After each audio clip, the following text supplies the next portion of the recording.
प्रधानमंत्री नरेंद्र मोदी और सऊदी अरब के क्राउन प्रिंस मोहम्मद बिन सलमान के बीच नई दिल्ली में चल रही है द्विपक्षीय वार्ता। दोनों नेता रणनीतिक साझेदारी परिषद की पहली बैठक की भी करेंगे सह अध्यक्षता। इससे पहले सऊदी क्राउन प्रिंस का राष्ट्रपति भवन में किया गया औपचारिक स्वागत।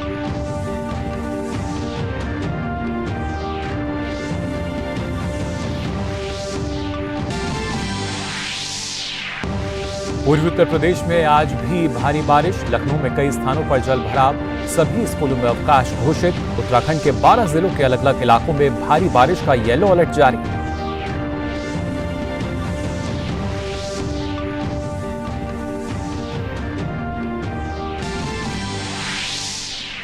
उत्तर प्रदेश और ओडिशा में आज से विशेष टीकाकरण अभियान मिशन इंद्रधनुष 5.0 के अगले चरण की शुरुआत।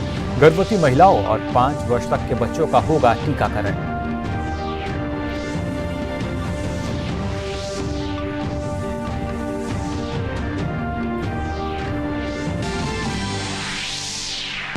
मोरक्को में 8 सितंबर को आए भूकंप से हुई भारी तबाही, मरने वालों की संख्या 2100 के पार। भूकंप प्रभावित इलाकों में राहत और बचाव अभियान युद्ध स्तर पर जारी।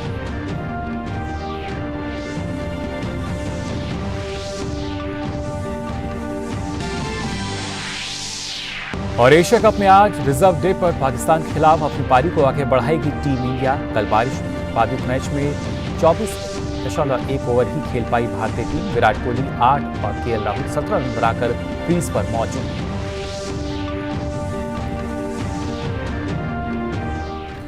नमस्कार, आप देख रहे हैं डीडी न्यूज। मैं हूं मुकुल शर्मा और आइए खबरें देखते हैं विस्तार से। प्रधानमंत्री नरेंद्र मोदी ने हैदराबाद हाउस में सऊदी अरब के क्राउन प्रिंस मोहम्मद बिन सलमान बिन अब्दुल अजीज अल सऊद से मुलाकात की। इसके बाद दोनों पक्षों के बीच प्रतिनिधिमंडल स्तरीय वार्ता हुई, जो इस समय भी चल रही है।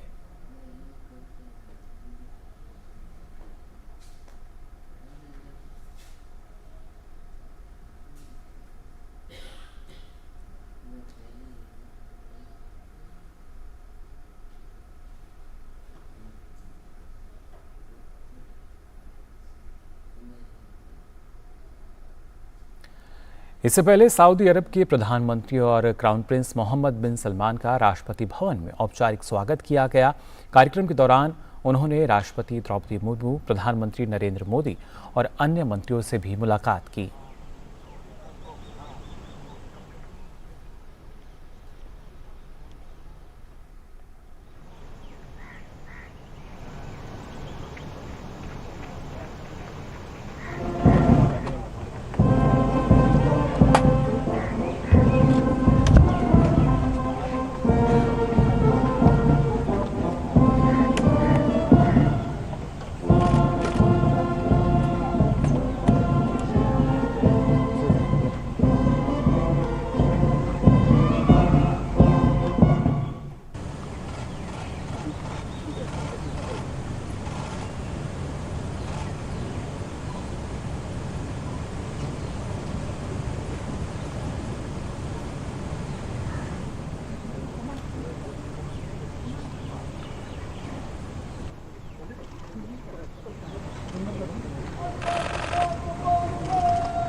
वहीं ब्राजील के राष्ट्रपति लुला दा सिल्वा ने G20 के सफल आयोजन को लेकर भारत की तारीफ की है।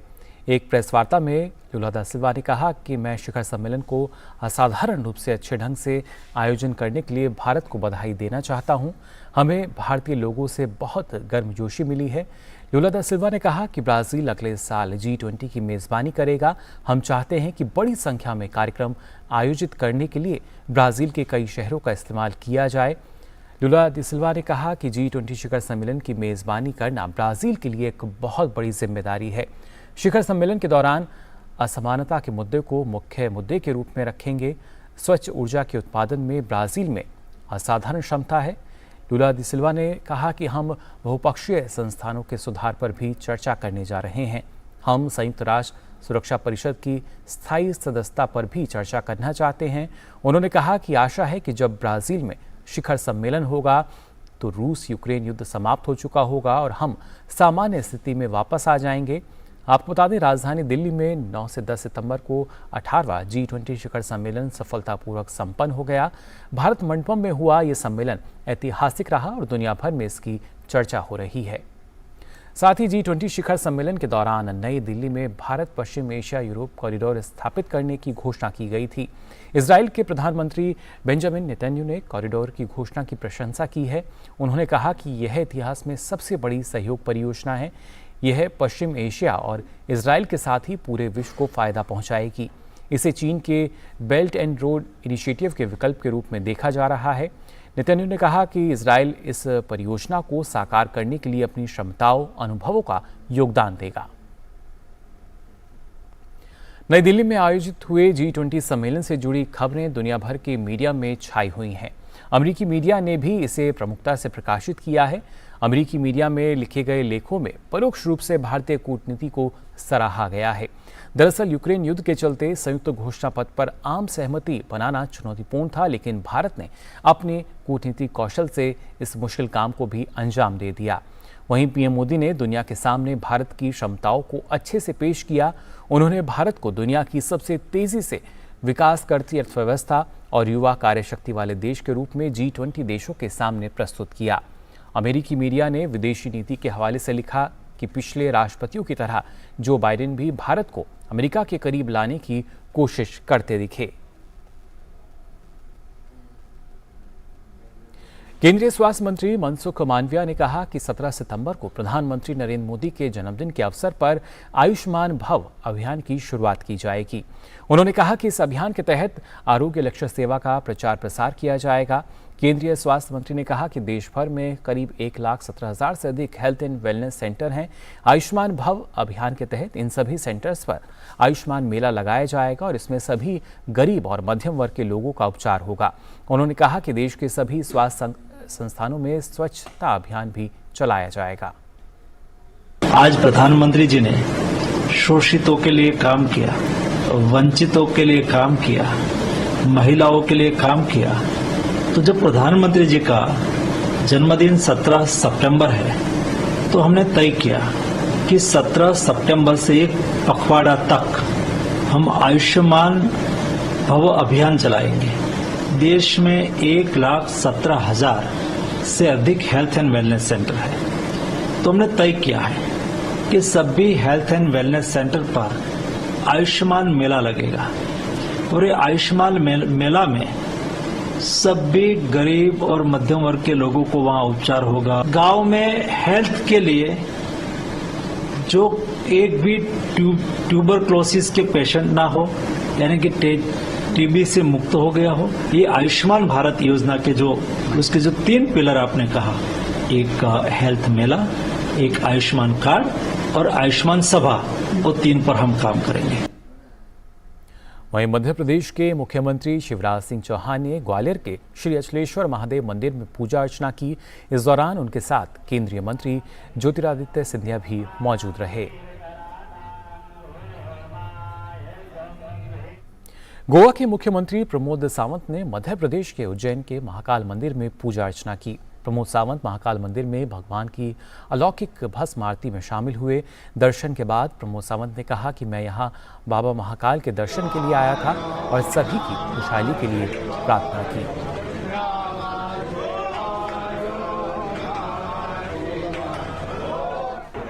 बाबा महाकाल के दर्शन के लिए यहाँ पे आया था। बाबा महाकाल के मैंने प्रार्थना की, गोवा के सभी लोगों का आरोग्य और गोवा के विकास और भरभराटी के लिए बाबा महाकाल से प्रार्थना की। मेरे साथ में हमारे माननीय मंत्री जी विश्वजीत राणे, हमारे पार्टी के general secretary Damodar Naik, MLA doctor Divya Rane, ये सभी लोग हम साथ में थे। बाबा महाकाल से इतनी ही मांग रखी है। जय महाकाल। जम्मू कश्मीर के श्रीनगर बारामूला राष्ट्रीय राजमार्ग पर हंजीवेरा पट्टन में सुरक्षा बलों को बम संभावित आईईडी होने की जानकारी मिली। जानकारी मिलने के बाद जम्मू कश्मीर पुलिस, सेना और बीडीएस मौके पर पहुंचे और बम को निष्क्रिय किया गया।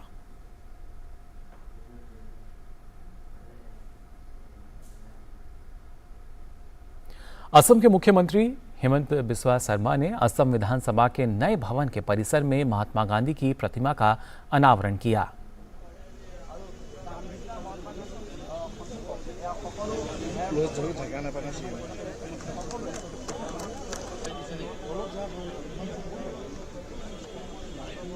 उत्तर प्रदेश के कई जिलों में बीते 2 दिन से भारी बारिश देखने को मिल रही है, जबकि कुछ जिलों में रुक रुक कर हल्की से मध्यम बारिश का दौर भी जारी है। प्रदेश की राजधानी लखनऊ में बीती रात से तेज बारिश का सिलसिला जारी है। लखनऊ में भारी बारिश के कारण कई इलाकों में जलभराव हो गया है। इस बीच मौसम विभाग ने आज भी ऐसा ही मौसम रहने का अनुमान जताया है। मौसम विभाग की ओर से जारी बारिश के अलर्ट के बीच लखनऊ के डीएम ने शहर के सभी सरकारी और निजी स्कूलों की छुट्टी कर दी है। डीएम ने कक्षा 12वीं तक के सभी स्कूलों को बंद करने का आदेश जारी किया। वहीं मुरादाबाद में भी भारी बारिश के चलते 11 सितंबर को जिलाधिकारी ने जनपद की सीबीएसई, आईसीएसई, यूपी बोर्ड एवं संस्कृत शिक्षा परिषद से संचालित सभी स्कूलों की छुट्टी के आदेश दिए हैं।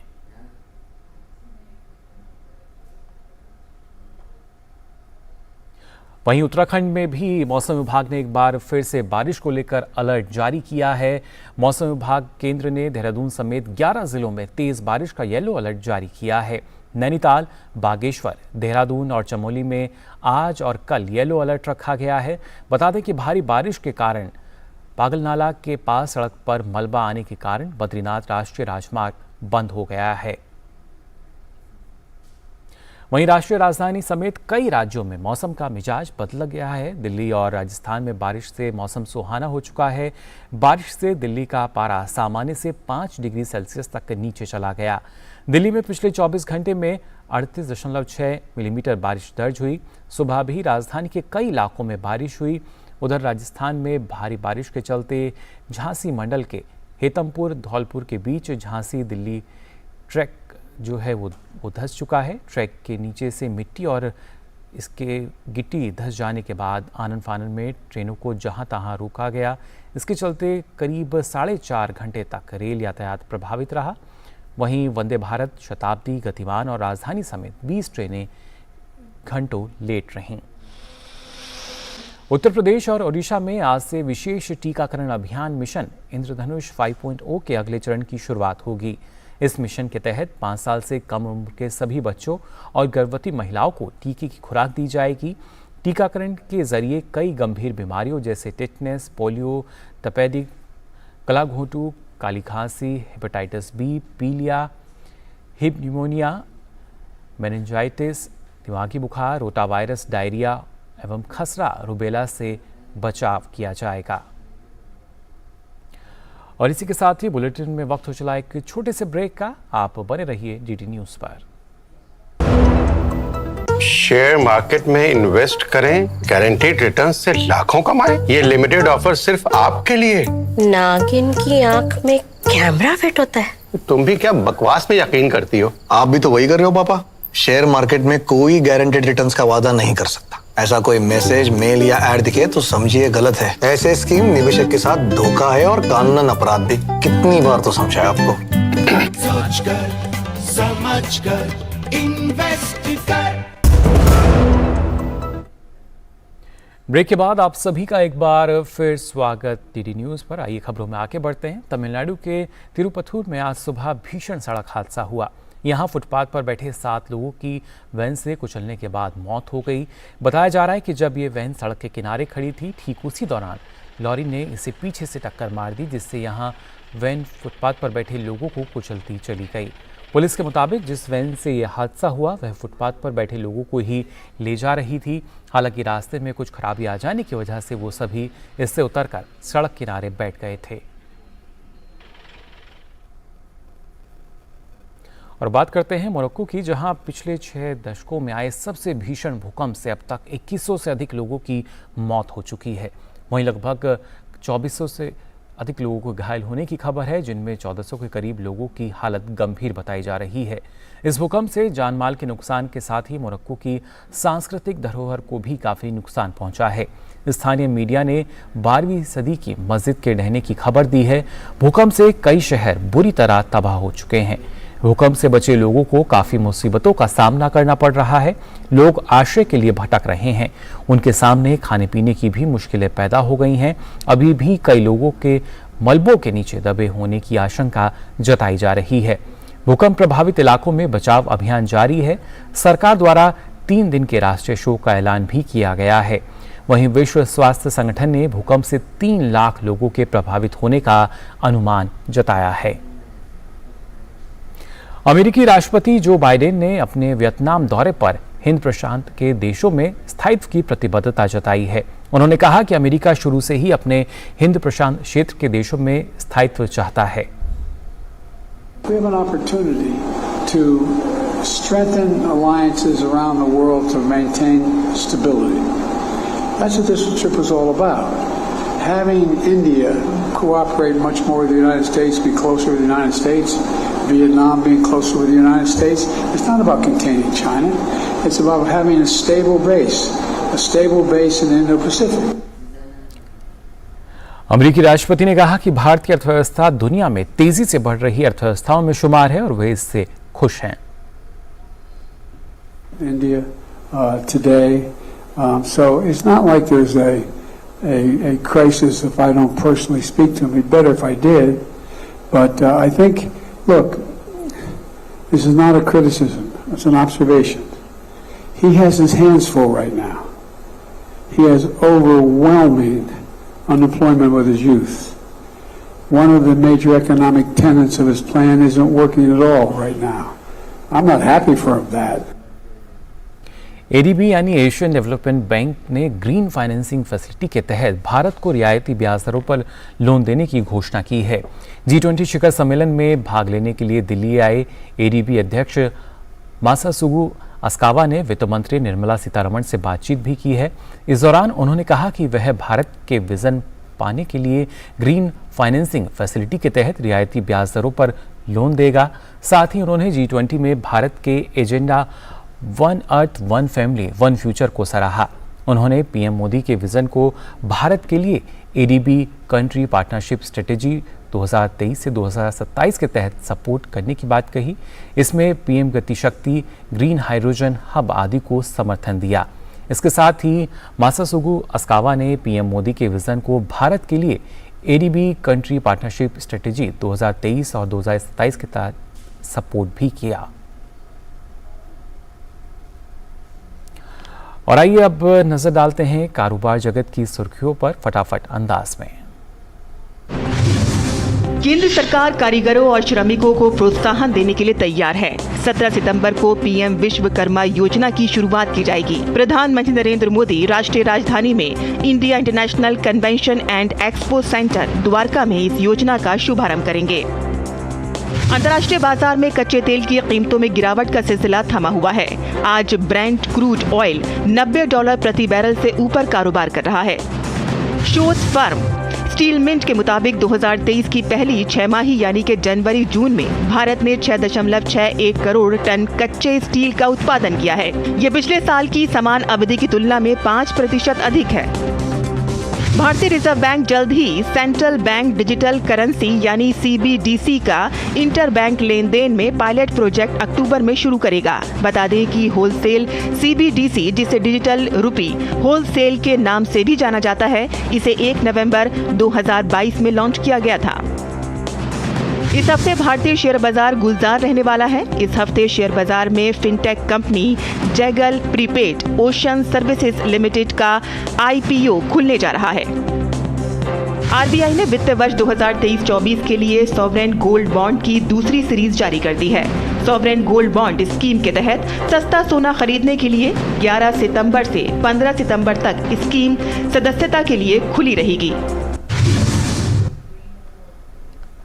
और बात करते हैं खेल जगत की खबरों की। एशिया कप में भारत और पाकिस्तान के बीच खेला जा रहा सुपर 4 का मुकाबला अब रिजर्व डे यानी आज पूरा होगा। कल मैच बारिश के कारण पूरा नहीं हो सका। बारिश के चलते खेल रोके जाने तक भारत ने 24.1 ओवर में 2 विकेट खोकर 147 रन बना लिए थे। विराट कोहली 8 और KL राहुल 17 रन बनाकर क्रीज पर मौजूद हैं। अब आज भारतीय टीम 24.1 ओवर के आगे खेलेगी। कल शुरू हुए इस मैच में पाकिस्तान ने टॉस जीतकर पहले गेंदबाजी का फैसला किया था। भारत की शुरुआत अच्छी रही। रोहित शर्मा और शुभमन गिल ने पहले विकेट के लिए 121 रन जोड़े। रोहित शर्मा ने 56 रन की पारी खेली तो वहीं शुभमन गिल 58 रन बनाकर आउट हुए।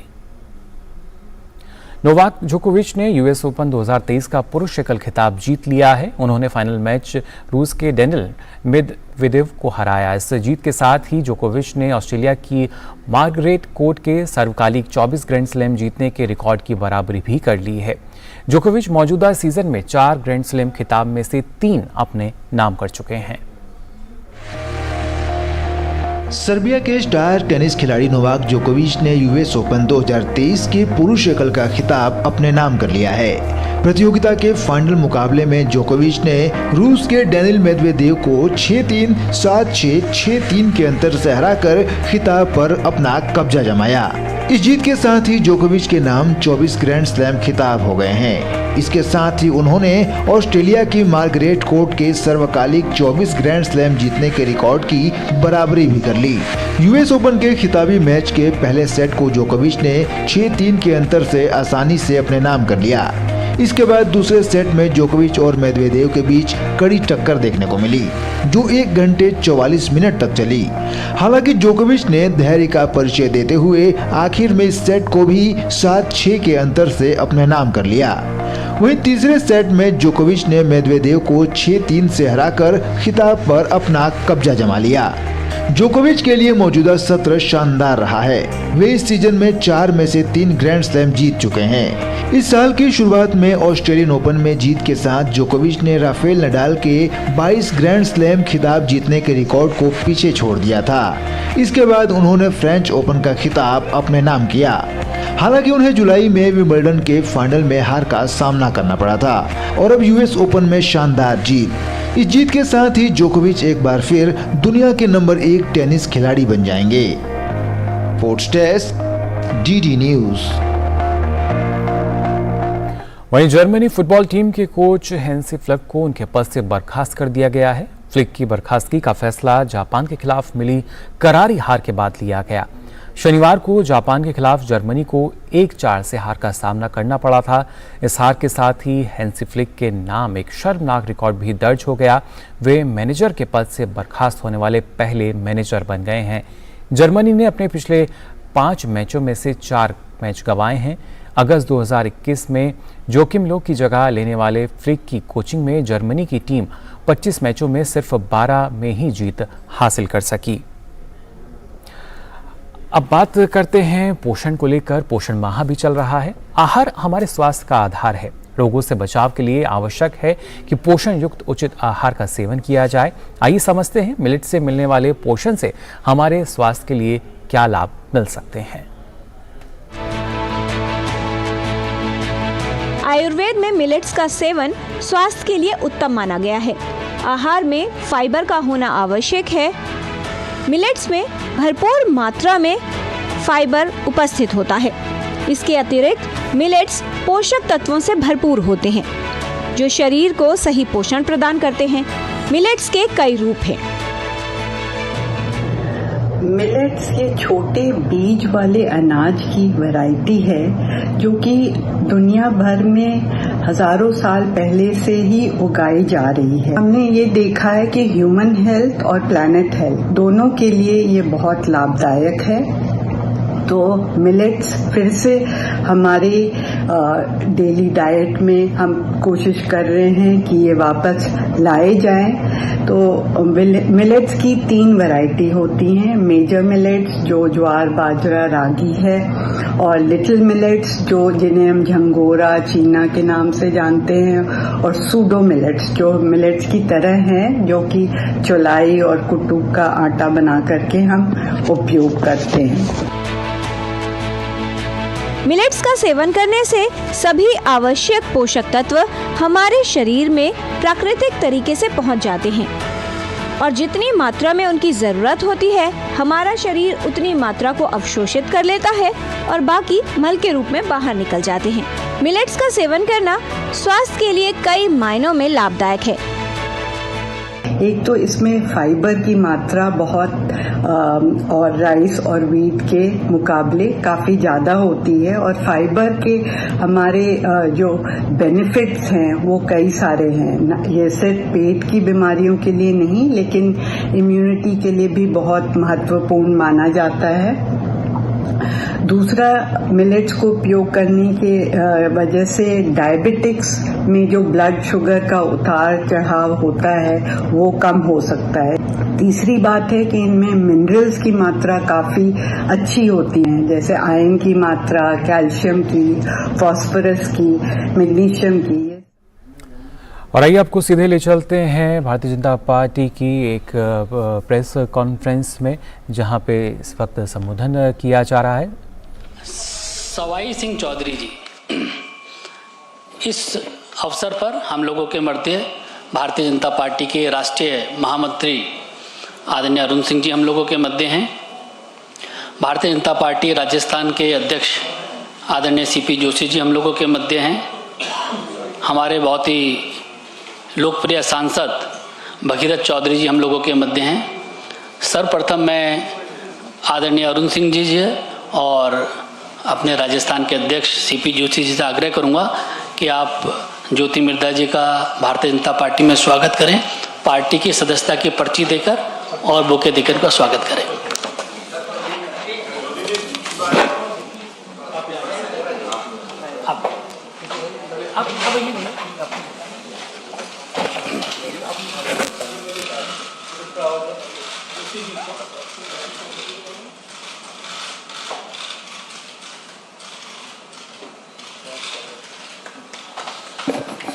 बुके भी बुके भी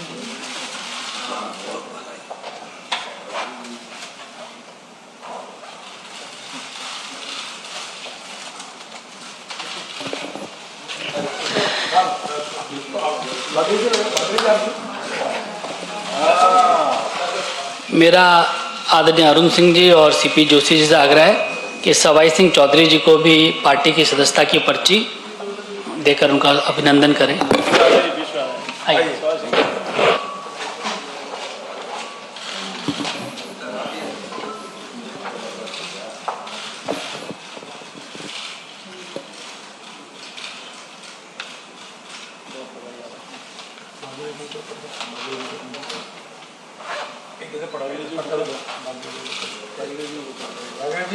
बताओ एमपी साहब नहीं है तो नहीं आ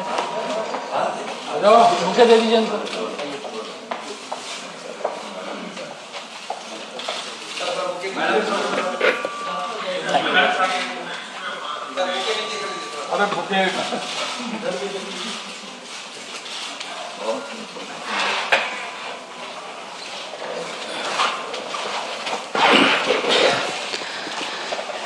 मेरा हमारे राजस्थान के अध्यक्ष सीपी जोशी जी से आग्रह है कि इस अवसर पर उपस्थित मीडिया के साथियों को संबोधित करें।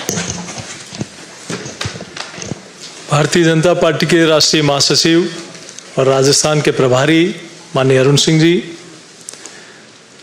माननीय बलोनी जी, भागीरथ चौधरी जी, बाबा की पोती और नागौर की ज्योति, उत्तर भारत में इमरजेंसी के समय जो एकमात्र सीट जो जीते थे, जिन्होंने किसानों के कल्याण के लिए अनेक काम किए, ऐसे नाथुराम मिर्धा जी के परिवार से मैं भारतीय जनता पार्टी परिवार की ओर से ज्योति मिर्धा जी का, जो 2009 से 14 सांसद रही, और सवाई सिंह जी जिनके पिताजी विधायक रहे, प्रधान रहे, ये भी चुनाव लड़े, दोनों का मैं राजस्थान भारतीय जनता पार्टी परिवार की ओर से बहुत स्वागत और अभिनंदन करता हूं। नेता, नीति, नियत और नेतृत्व का अभाव कांग्रेस पार्टी में देखकर, जहां कुशल नेतृत्व है, जहां नीति स्पष्ट है, जहां मजबूत नेतृत्व है, ऐसी पार्टी का दामन आदरणीय नरेंद्र मोदी जी की कल्याणकारी नीतियों को स्वीकार करते हुए माननीय ज्योति जी ने और सवाई सिंह जी ने आज पार्टी की सदस्यता ग्रहण की। और एक ऐसे समय जब राजस्थान में महिला चित्कार मार रही है, कांग्रेस पार्टी की महिला विधायक भी कह रही कि हम असुरक्षित हैं, ऐसे में आज दोनों ने भारतीय जनता पार्टी की सदस्यता ग्रहण की। मैं पूरी पार्टी की ओर से, राजस्थान परिवार की ओर से दोनों का स्वागत और अभिनंदन करता हूं। और मैं सोचता हूं जिस प्रकार की स्थितियां राजस्थान की हैं उनसे खिन्न होकर जहां महिला न तो घर में, न खेत में, न खलियान में, न हॉस्पिटल में, न एम्बुलेंस में, रक्षक ही भक्षक जहां बने बैठे हैं, ऐसी स्थितियों में आपने आज भारतीय जनता पार्टी की सदस्यता ग्रहण की। मैं पूरे परिवार के ओर से दोनों का स्वागत अभिनंदन करता हूं। बहुत धन्यवाद। आदरणीय अरुण सिंह जी से भी आग्रह है। अरुण सिंह जी राष्ट्रीय महासचिव के साथ हमारे राजस्थान के प्रभारी भी हैं। अरुण सिंह जी से मेरा और आइए अब सीधा रुख कर लेते हैं हैदराबाद हाउस का, जहां सऊदी अरब भारत के बीच द्विपक्षीय वार्ता। सऊदी अरब स्ट्रेटेजिक पार्टनरशिप काउंसिल की पहली लीडर्स मीटिंग में भाग लेते हुए मुझे बहुत खुशी हो रही है। 2019 की मेरी सऊदी अरब यात्रा के दौरान हमने इस काउंसिल की घोषणा की थी। इन 4 वर्षों में यह हमारी रणनीतिक साझेदारी को और सुदृढ़ करने के प्रभावी माध्यम के रूप में उभरा है।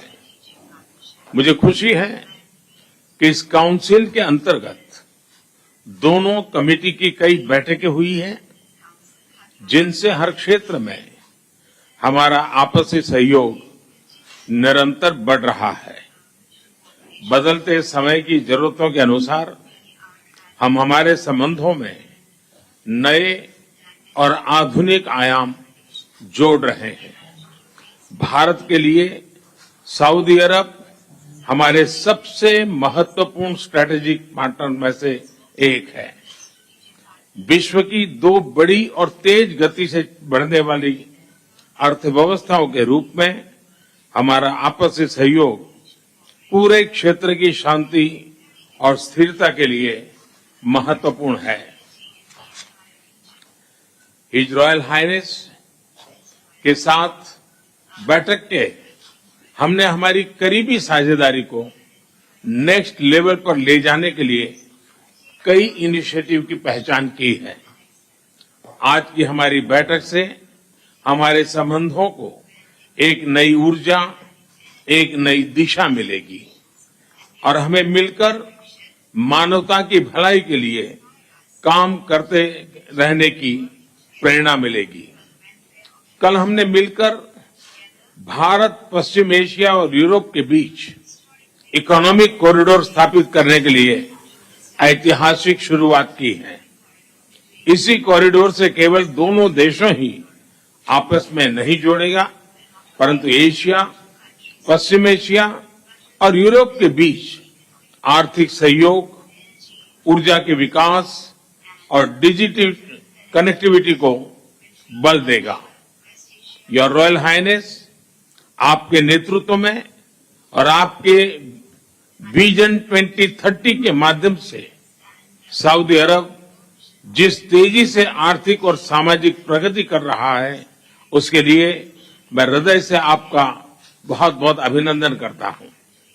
सऊदी अरब में रहने वाली भारतीयों के हितों की सुरक्षा और उनके कल्याण के लिए आपकी प्रतिबद्धता के लिए हम आपके बहुत बहुत आभारी हैं।